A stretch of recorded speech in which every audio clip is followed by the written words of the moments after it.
Thank you for joining me. I had a woosah moment from that last video. So I'm bringing you a story. The name of the article is a 1965 novel about an unhinged president is being re-released. A couple of months ago, prominent political pundits began buzzing about a provocative book by a Washington journalist. The book which raised questions about what congressional leaders should do if the president was mentally unstable and unfit for office. Wasn't a new expose about the Trump administration. It was a 1965 political thriller by Fletcher Nebel. I think that's how you pronounce it. The novel, Night of Camp David, features an unhinged American president who falls prey to his own paranoia and conspiratory fantasies as people around him struggle to rein in his worst impulses. A critic called the book too plausible for comfort in a review published in the New York Times in 1965, the same year that Congress passed the 25th Amendment, which provides a mechanism for removing a president who is deemed unfit to serve. Now, more than 50 years after it was released, Night of Camp David is getting a new life. Later this month, Vintage Books of Penguin Random House. Okay, the article stopped. Just a second.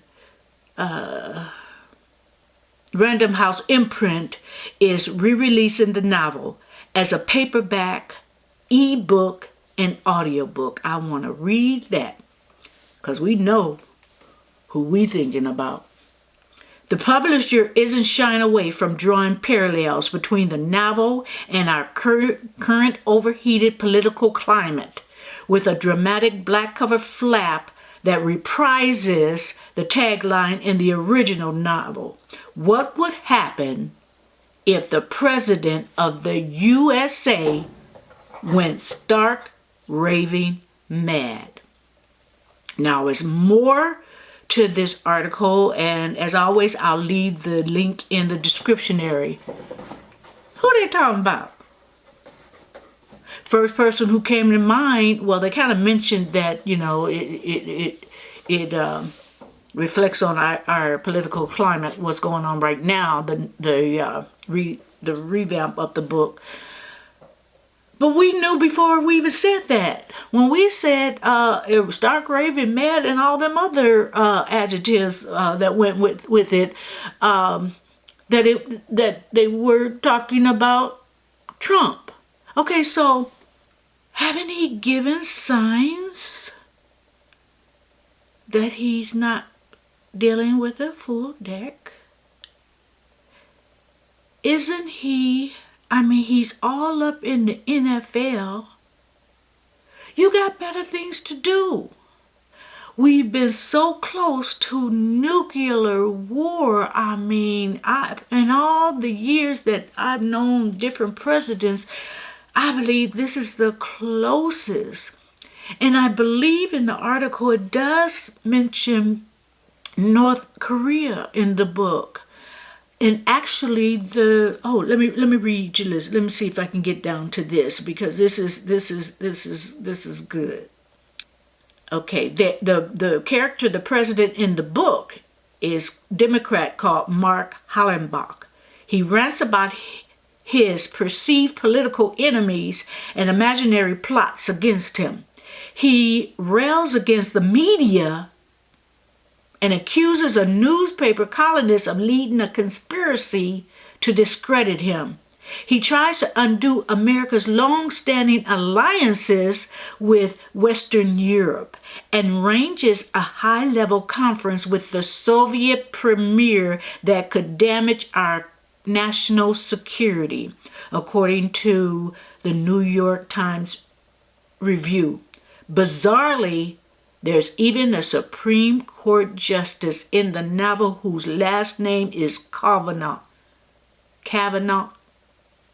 potato head. His name is Kavanaugh with a C instead of a K. So I wanted to, okay, let me read this also.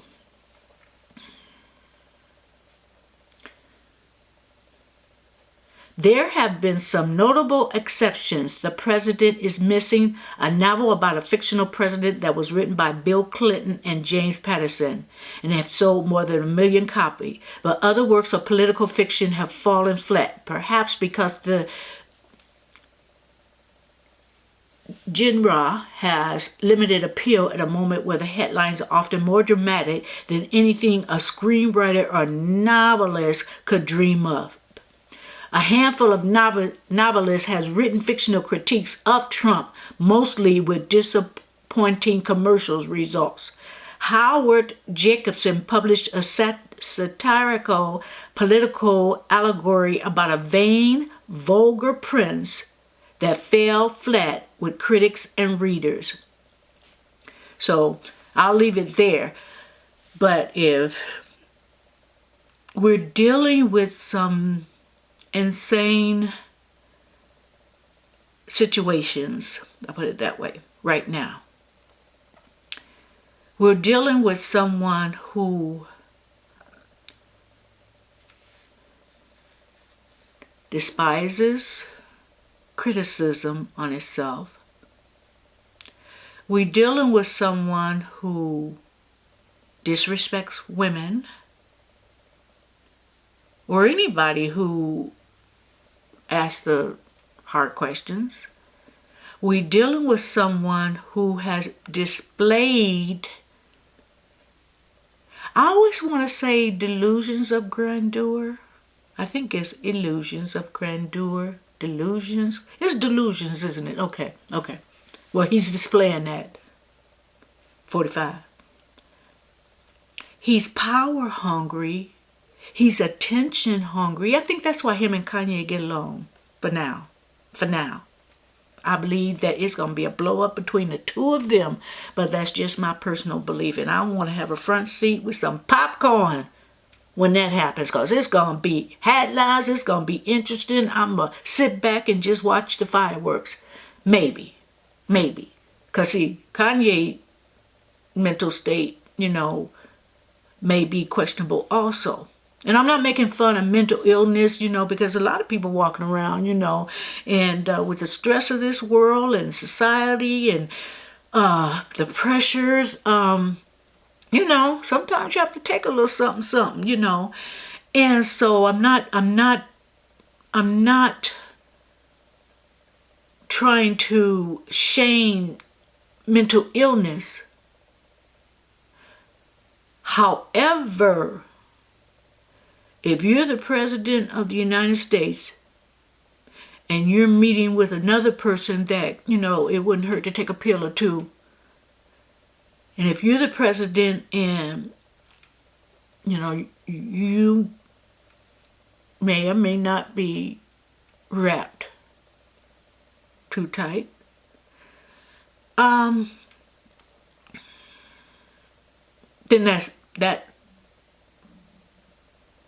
that kind of scary. I just wish that 24 had come into the office with the people in mind. I just wish he had come into the office with not all that baggage he had about disrespecting women, long before the 3 reporters, long before anything that's happened currently. I just wish he had that respect for people, period, besides white supremacists. Because they're good people, remember? It's some good people, white supremacists, some law-abiding people, I just wish he had come into the office with a desire when disaster hits our country, different states, that throw a roll of paper towels at people, mocking the situation, and that's what it looked like me. It looked like mockery. I just wish that he had come into the country with the frame of mind in this is a country that we have problems, but my term of office and on my watch, I'm going to do everything I can to make it a country that we all could be proud of. But we did not get that, guys. We got an egotistical, attention hunting, black people bashing. And don't forget, when he went through Chicago, according to his ex-attorney who spilled the beans on 24, he went through Chicago and said only black people would live like this.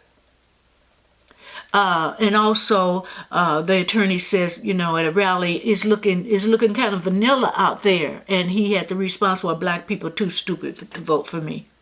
See, I wish we had a president that wanted to help all the people in the United States and not a select few, that was concerned with all of our welfare, black, white, Mexican, whoever is here, Indian, who's ever here. He had a concern for all people, but he's not concerned about anybody but himself and his protected, privileged family that he has in the White House with him. Nepotism at its finest. So I will leave you with that. That book it shows a lot of what's happening now. But ask yourself. I said I was finished right now, but not quite. Ask yourself, what if it was diagnosed? What if he was diagnosed and it was kept from us? What if we're kept in the dark about his state of mind? What if? That would explain a lot of things, wouldn't it? Okay, now I'm finished. So everyone, have a good evening. Subscribe if you haven't already. Click the notification bell. And like I said, this might be a marathon. I'm kind of sick of talking about 45 right now, but some things just have to be said. And I am not the one who will know something about 45 and not spill the beans and give my opinion. And this is what most of it is, my opinion. But it's kind of ironic that this book about an American president being unhinged. Isn't that ironic? Isn't it ironic that that book would come out? Book had been re-released and kind of brought up to date. And mind you, this other book, the original, was 1965. And I said, if I didn't know better, I would believe in time travel. That author in 65, he was living during this administration, gathered that information, went back to 1965 and wrote a book. But anyway, thank you for joining in. I'll leave you there. And have a good evening. Good night.